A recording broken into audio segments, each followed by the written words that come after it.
In the last few minutes, a jury has decided the punishment for a Texas rapper. Right now, our camera is in the 187th courtroom where rapper Tay-K was just sentenced to 80 years in prison after being found guilty of murder yesterday. A Bexar County jury found the rapper guilty of murder, not capital murder, in the 2017 deadly shooting death of Mark Anthony Saldivar.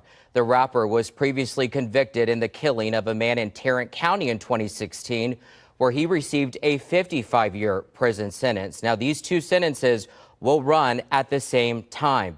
Again, this is a live look inside the courtroom. Victim impact statements, we're told, are next. An advocate will read a statement from the victim's mother. Again, Tay-K was just sentenced to 80 years in prison. We'll, of course, have the full updates at kins5.com. We, the jury, find the defendant Tamar McIntyre guilty of the lesser included offense of murder. Not guilty of capital murder, but guilty of murder. That is what a jury decided after more than 8 hours of deliberations in the trial of Texas rapper Tay-K. Tamar McIntyre has been convicted in the shooting death of photographer Mark Saldivar in 2017. Now a jury must decide his prison sentence. Erica Hernandez joins us live from the Justice Center this afternoon. So, Erica, the jury went with the lesser charge in this case. So what's the difference between a capital murder and a murder conviction?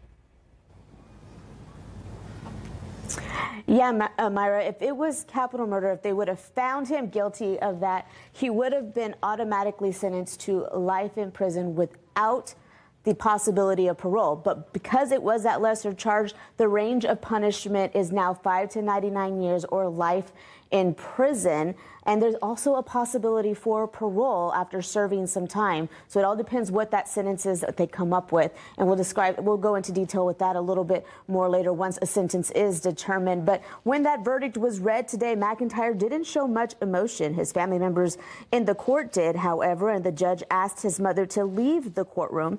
After a short recess, the trial resumed with the punishment phase. Important to note, this is not the first time McIntyre has been convicted of murder. He was found guilty of murder in Tarrant County in 2019.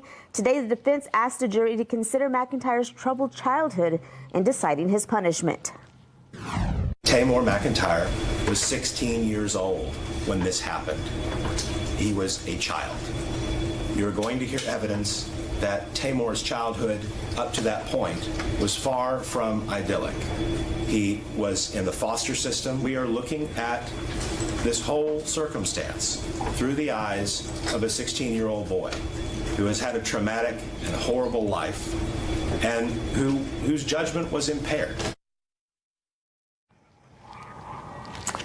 Now, once the jury does deliver their sentence, the prosecution will be asking for it to be stacked with that 55 years that he's already serving out of Tarrant County. But that's a decision the judge will make. Now, the prosecution has already rested for their punishment phase, introducing only 2 witnesses tomorrow. The defense will take over, and that will start around 12:30 tomorrow afternoon. Don't forget, we are live streaming. You can watch it on any of our digital platforms. Live at the Kins and Reeves Justice Center, Erica Hernandez, KSAT 12 News.